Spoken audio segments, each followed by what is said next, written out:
We weren't supposed to open it. That was the first rule. Not a suggestion, not something flexible, a rule. Containment meant distance. Observation meant control. And control meant we never, under any circumstances, interacted directly. Technicians like me were there to observe, to record, to log everything from a safe distance. We trusted the systems. We trusted the protocols. We trusted that whatever was inside those artifacts was contained. It wasn't. The alarms should have gone off. They didn't. There was no warning, no escalation, just silence. The kind that presses against your ears and makes your own breathing sound too loud. I remember looking around, waiting for someone to say something, for someone to take control, but no one did. Then the lights flickered. Once, twice, then continuously. And that's when everything started to change. The artifacts began to activate, one by one. Not all at once, not chaos, just enough. Enough to break control, enough to break understanding. I wasn't meant to be in containment that day. Lower-level staff don't get called into restricted areas unless something has already gone wrong. And it had. I saw the first one activate. There was no explosion, no visible energy, just a distortion, like the space around it folded. He didn't react, didn't have time. 1 second he was standing there, the next he was gone. No sound, no trace, just gone. That's when everything collapsed. People shouted, systems failed, containment protocols triggered, but it didn't matter because it wasn't one artifact anymore. It was spreading. Another activated, then another. Each one responding like something was calling them, like they were connected. And whatever was on the other side was pushing through. By the time anyone tried to take control, half the team had disappeared. Not dead, taken. And people like me don't respond to that. We wait, we observe, we report, we let someone else handle it. But there was no one else. No one left. And that left one option. The one thing I was never meant to do. Go in. Alone. Crossing through didn't feel like stepping anywhere. It felt like being pulled through something unfinished. Something unstable. The moment I entered, the world changed. The air hit me first. Cold, but wrong. Heavy, thick, like breathing something that didn't belong inside my body. I tried to steady myself, but every breath felt strained. Unnatural. I turned, instinctively, but the lab was gone. No door, no chamber, no way back. Just trees, endless, tall, twisted. Their branches stretched upward, tangled together, blocking out any light. If there was any light, everything felt dim, muted, like the world itself was being held back. The ground beneath my feet shifted slightly. Soft. Too soft. My foot sank just enough to make me hesitate. Damp. Uneven. Almost like it responded to pressure. I didn't like that. I didn't like any of it. We were told artifacts were contained, structured, predictable. This wasn't any of that. This was something else. Something aware. A sound cut through the silence. Sharp, sudden, unnatural. I froze, waited, nothing. Then again, closer, something moving, slow, deliberate, not hiding, not rushing, just there. I turned slowly but saw nothing. Still I could feel it. That sense that something had already noticed me, already tracking me. I kept moving, carefully, measured. Then I saw it. A mark carved into a tree. Fresh. Human. Relief hit first, then fear. Someone had been here. Another mark appeared ahead, then another. A trail, deliberate, guiding. I followed, because there was no other choice. But the deeper I went, the more wrong everything felt.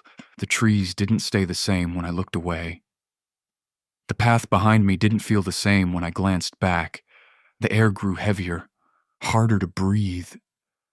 And the sounds changed. At first, just movement. Then something else.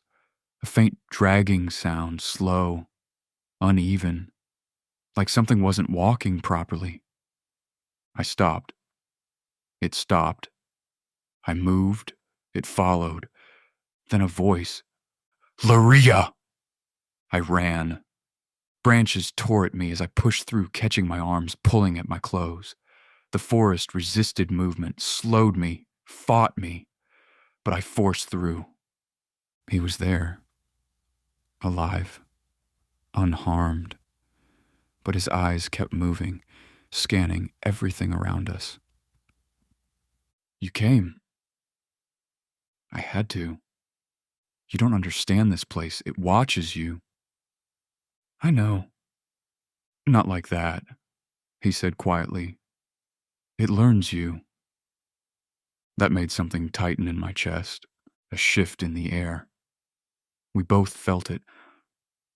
Don't look for it, he whispered. Too late. Something moved between the trees, not clear, not fully visible, just enough to know it was there. We need to move. He nodded. Then we saw it. The artifact, embedded into the forest itself, twisted, organic, pulsing faintly. The only way out. You tried? Over and over. It doesn't work with one person. I looked at him. You needed someone else. Yeah. Silence. Then everything stopped.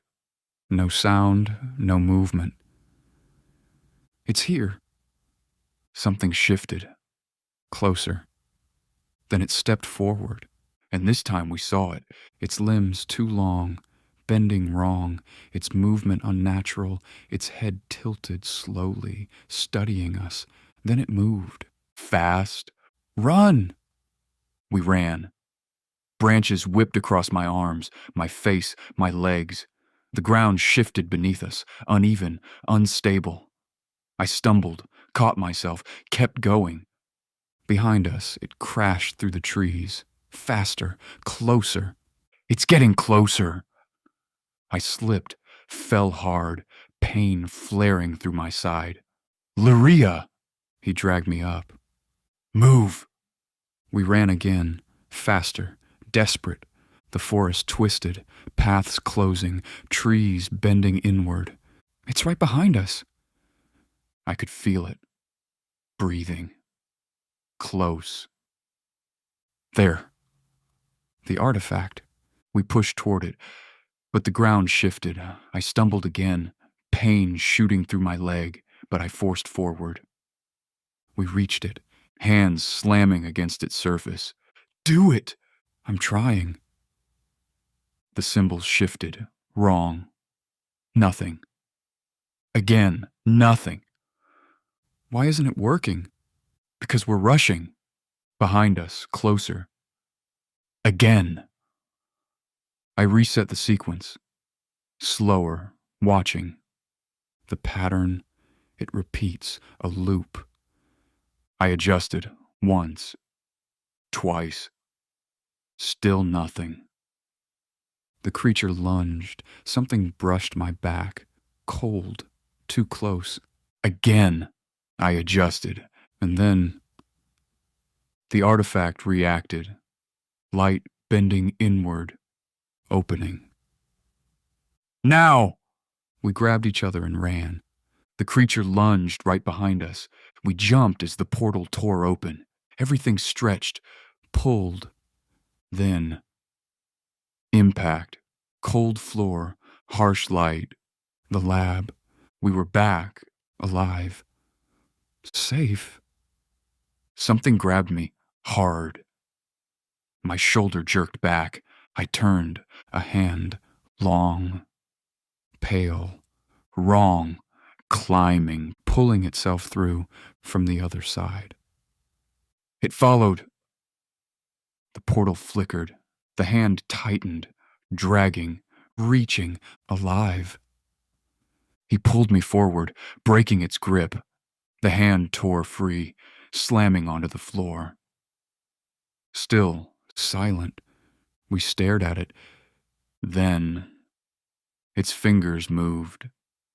Slowly, deliberately, reaching toward me. And in that moment, I understood. We didn't escape. We brought something back with us.